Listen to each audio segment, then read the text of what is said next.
Ito po ang DZMM Radyo Patrol sa 6:30 at DZMM Teleradyo, patuloy na magbabalita at maglilingkod. Kasapi po kami ng KBP, kapisanan ng mga broadcaster ng Pilipinas. Ang oras! 3 minuto makalipas ang 8:08 ng gabi. Balitang kumpirmado, sigurado. Sa DZMM Radyo Patrol 6:30. Ito po ang DZMM.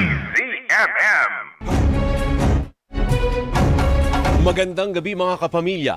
Isang makasaysayang pagbabalik ng nangungunang himpilan sa radyo, sa kauna-unahang radyo sa telebisyon. Isang pangalan na naging bahagi ng bawat tahanan, bawat biyahe sa lansangan, bawat kwento ng sambayanan. Hindi kailanman nawala ang boses ng paninindigan at paglilingkod. Ito po ang DZMM Radyo Patrol 6:30 at DZMM Teleradyo.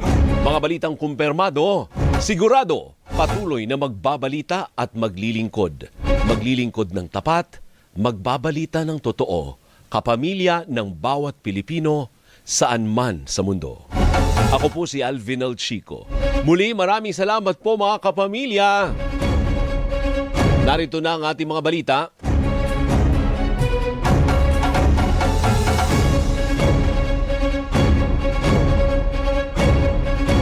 Nakabalik na ng Pilipinas si dating Negros Oriental Representative Arnolfo Teves Jr. Matatandang pasado 1:00 ng hapon kanina nang isinakay si Teves sa military plane ng Philippine Air Force.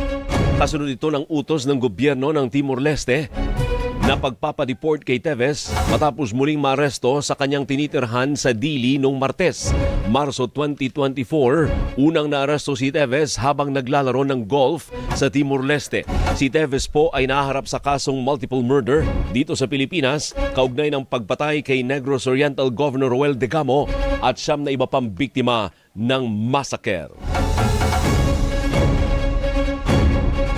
Nadagdagan pa ang mga questionabling pangalang tumanggap ng confidential funds mula sa Office of the Vice President. Ayon kay House Majority Leader Paulo Ortega, ilan sa lumutang na bagong benepisyaryo ay may mga apelyidong kagaya ng mga senador katulad ni Revilla, Lapid, Ontiveros, Estrada at Escudero. Isiniwalat din ni Ortega na ilang pangalan na tila hango sa pangalan ng kilalang bake shop. Sinasabing walang record sa Philippine Statistics Authority ang mga nadagdag na questionabling pangalan.